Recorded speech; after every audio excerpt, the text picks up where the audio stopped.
Bonjour à tous, oui je sais, ça fait extrêmement longtemps qu'on s'est pas vu. Ça doit faire en gros 6 mois, quelque chose comme ça. Je vous explique ça très rapidement. Tout va bien, niveau santé, etc. Il n'y a pas de souci.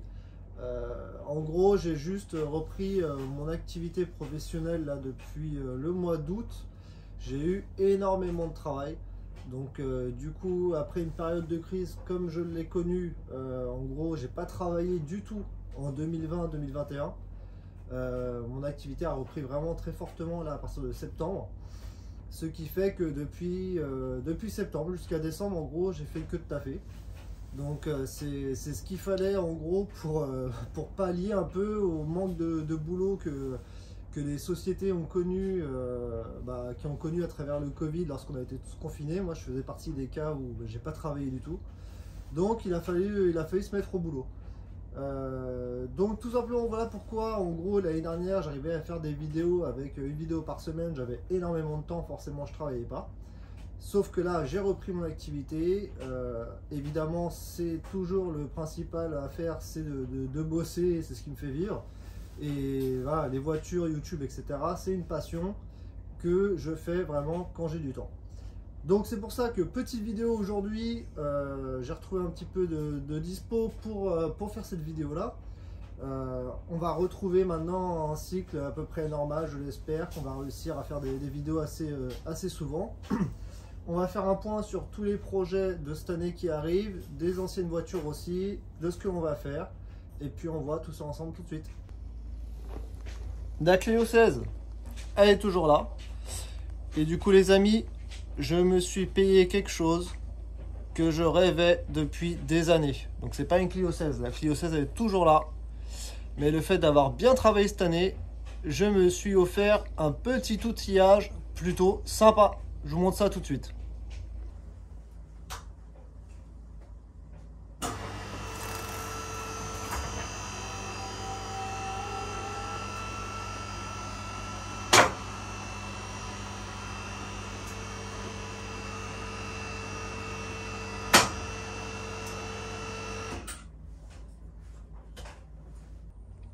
Donc voilà, je me suis payé un petit pont. Donc effectivement, c'est quelque chose que je voulais depuis extrêmement longtemps. Maintenant, c'est clairement une certaine somme aussi. Ça coûte très cher ce genre de matos-là. Donc j'ai réussi à me le payer. J'en suis très content. Ça va nous aider beaucoup lorsqu'on va faire des démontages de freinage avant, arrière, etc. Les vidanges pour accéder derrière, ça va être extrêmement plus simple. Mon choix de pont-ciseau, donc c'est ce qu'on appelle un pont-ciseau. Dans tous les cas, en fait, on est dans mon garage, j'ai 2,25 m je crois de hauteur. Donc les colonnes, forcément, ça rentrait pas. Et c'est la seule config possible pour pouvoir lever sa caisse lorsque l'on est bas de plafond. Et donc celui-ci, c'est un 3 tonnes. C'est la marque Twin Bush que j'ai pris. Voilà, ça vaut clairement 2000 dans les 2000 € je crois. Après il faut acheter l'huile, faut acheter faut payer la livraison. C'est quelque chose qui pèse 500 kg, donc je voulais au début filmer la livraison, l'installation, etc. Et en fin de compte, c'est juste ça a été tellement un calvaire pour l'emmener jusqu'ici. C'est extrêmement lourd et pas pratique. Donc on l'a ensuite fixé par ces 8 vis de 10, c'est du 10 ou du 12 je crois. Donc sur les 4 coins. J'avais essayé, je m'étais dit oh, c'est pas la peine de le fixer. En fin de compte, quand j'ai monté la Clio direct, j'ai levé un petit peu et ça a commencé à se lever là. Je fais ouais, c'est pas la peine. Donc celui-là c'est un 3 tonnes. Et puis on va voir selon l'utilisation, je m'en suis même pas encore trop servi, on va voir ce que ça donne. Là vous avez le boîtier de contrôle où on allume ici. Là vous avez le bouton d'arrêt d'urgence, la descente, la montée, le bip et pour montrer qu'il est sur secteur tout simplement. Donc là je redescends. Vous pouvez régler la vitesse également de descente. Et franchement voilà, c'est un pont quoi, mais ça fait le job. ça a l'air de bien fonctionner, en tout cas pour le moment. Bon, après, il est neuf, hein, ça serait con d'avoir des soucis avec. Mais je pense que ça va beaucoup nous aider sur nos prochains projets. La Clio, elle va toujours bien. Je la démarre de temps en temps. Elle démarre au quart de tour, il n'y a plus de soucis. Bon, elle est juste dégueulasse, mais bon, là c'est l'hiver, donc on lui fera un nettoyage dès que les beaux jours arriveront. Et la Jeep, donc j'ai réussi à avancer un petit peu. Alors j'ai pas fait les vidéos, etc. Parce que j'ai essayé de bosser dessus dès que j'avais une petite demi-heure tranquille et tout. Qu'est-ce que l'on a fait? Donc déjà, j'ai rajouté, faut que je leur fixe maintenant ici là, mais une clé, un contact qui coupe au niveau de la bobine d'allumage. Tout simplement pourquoi, vous me direz si ça vous est déjà arrivé. J'ai le coupe-circuit ici général. J'ai démarré la Jeep et une fois je l'éteins au coupe-circuit, donc ça éteint le moins batterie, je crois, ou plus, je sais plus. Mais là, ça agit direct sur les câbles principaux de la batterie. J'ai coupé et la voiture a continué à tourner. Donc je pense que c'est l'alternateur régulateur qui a pris le dessus, enfin qui a suivi. Et du coup, j'avais aucun bouton pour l'éteindre. Donc après, j'ai retiré une bougie directement, enfin une cosse de bougie, ça a éteint direct, il n'y avait pas de souci là-dessus. Mais du coup, ça me plaisait pas. Donc là, c'est pour ça que j'ai rajouté juste un petit contacteur. Ensuite, sur la partie des freins, donc j'ai quand même avancé un petit peu, mais il en restera pour vous en montrer aussi un petit peu quand même. J'ai refait tout ce qui est durite arrière, je vais vous montrer. Donc on se retrouve derrière. J'ai changé ici le cylindre de roue. Les garnitures à l'intérieur du tambour sont neufs, les ressorts sont neufs. Ensuite, j'ai changé, hop, les tuyaux rigides. Les tuyaux rigides sont également neufs, voilà. Ici, vous avez le Y juste à nettoyer. Tous les tubes sont neufs à l'arrière. Et également cylindre roue et garniture de frein à l'intérieur des tambours. Donc toute la partie arrière est faite. Ensuite, vous avez un câble qui est là-haut, vous voyez ici, qui va jusqu'au maître cylindre. Donc cette partie-là, j'ai changé également aussi. Donc ce que l'on va voir dans les prochaines vidéos, ce qui me reste à faire, c'est refaire tous les freins avant. Donc garniture, tambour, durite flexible. Après, il y a une durite qui traverse ici aussi également. Voilà, c'est celle qui est là, ici, là. Hop, donc il y a encore, pareil, il y a de la durite à changer, reflexible. Et après, vous avez encore des flexibles qui viennent. Hop là.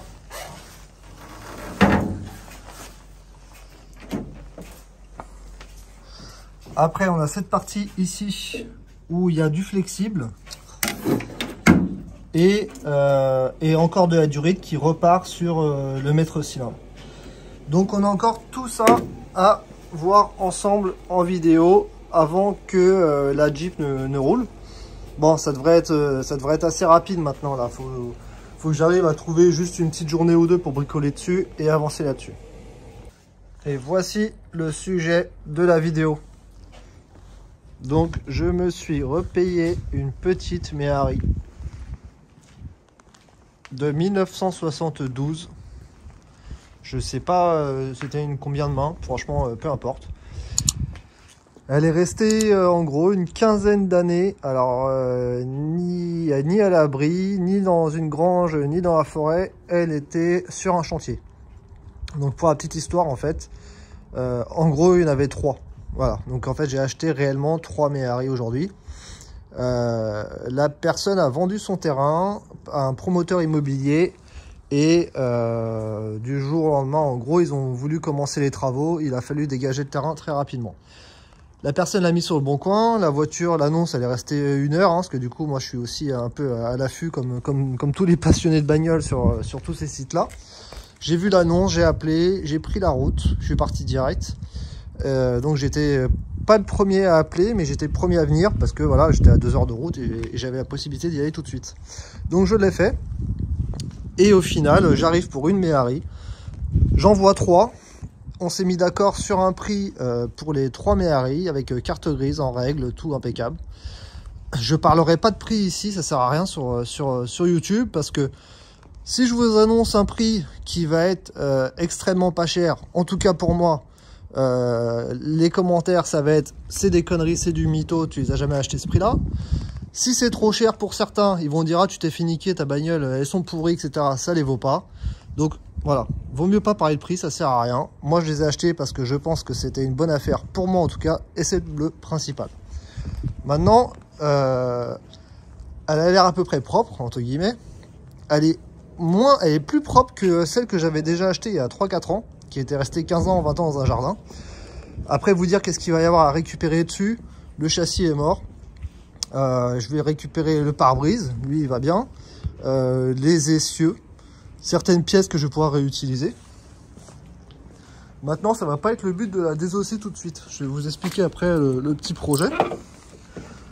Donc moteur 602, 12 volts. C'est un carbu simple corps celui-là. Support bac à batterie évidemment, celui-là pourri. La tubulure, elle est pas super belle mais pas super pourrie non plus. Donc on verra si ça vaut le coup d'essayer de la ressouder, de la réparer ou si je repars sur du neuf.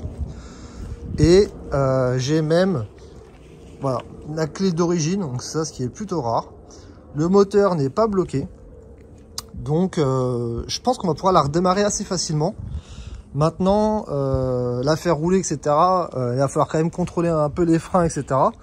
Mais je veux pas rouler dans cet état-là avec celle-là. C'est vraiment pas le but. Donc en gros, la petite histoire que je voudrais pour cette voiture-là. Donc lorsque j'avais acheté en fait la Méhari, là, il y a 3-4 ans, que j'avais fait des vidéos de démontage. Je l'avais dépouillé entièrement, elle était complètement pourrie. Au final, je l'avais revendu à un certain prix qui me convenait pour l'état et les papiers surtout. Et je l'ai vraiment, je l'ai regretté. Donc au final, ça fait quelques temps que je recherche une Méhari. Là, je veux absolument aboutir au bout de ce projet-là. On va en refaire une neuve ensemble. Donc l'idée vraiment, c'est limite de celle-là ne pas y toucher tout de suite. Je vais la garder en fait comme modèle, voilà, lorsque j'aurai des questions de pièces, où est-ce qu'elle va, des cotes à prendre par rapport au châssis tubulaire qu'il faut vraiment très bien aligner, les passages de câbles, enfin, ça va faire mon titre d'exemple. Pour l'instant, elle va rester comme ça. Donc, le but aujourd'hui, c'est de remonter une Méhari complètement à neuf. C'est-à-dire le châssis tubulaire, la carrosserie, les essieux, les jantes, les pneus, les freins, faisceau électrique, tout refaire à neuf. Donc évidemment ça a clairement un énorme coût. J'ai déjà commencé à faire des petits devis chez des sociétés qui restaurent ces vieilles bagnoles là. Donc les pièces, c'est aucun souci pour les trouver. Ça c'est déjà pas mal. Maintenant si je veux refaire tout à neuf comme je le pense, on va taper en gros dans les 15 000 euros je pense à peu près. Donc là, je suis en train de faire le tour aujourd'hui des différents fournisseurs et j'essaie de réaliser une sorte de partenariat avec certains. Donc à voir si ça va aboutir ou pas. Et si vous voulez, l'intérêt serait que n'importe quelle personne passionnée de Méhari qui n'ose pas en refaire une, à travers les vidéos, arrive à en refaire. Ça serait en gros, faire vraiment étape par étape, de tout filmer, de tout expliquer, que ce soit le montage des pièces, les réglages, etc. Et selon le fournisseur avec qui je vais travailler, s'il y en a un qui je travaille évidemment, ça sera de mettre également toutes les références de pièces qui vont être utilisées au fur et à mesure du temps, etc. Donc c'est un projet qui va prendre un peu de temps, de part parce que ça va coûter d'argent. Faut commencer déjà, avant tout je voudrais finir déjà absolument la Jeep, ça c'est le truc super important, c'est que je commencerai pas les travaux de la Méhari tant que j'aurai pas fini la Jeep. Voilà, faut que je fasse que les freins, il me reste plus grand chose à faire, mais je veux pas me relancer dans un nouveau truc alors que j'en ai pas fini un autre. Donc on finit la Jeep, une fois que la Jeep est finie, je la remettrai autre part. La Méhari rentrera dans le garage et on va commencer après à remonter la nouvelle Méhari sur le pont. Voilà. Et on fera étape par étape. Donc concernant les deux autres Méhari que j'ai, elles sont dans le même état. En gros, il y en a une orange et une verte. Je sais pas trop ce que je vais en faire entre guillemets pour le moment, dans le sens où est-ce que je les garde pour les restaurer comme celle-là par la suite.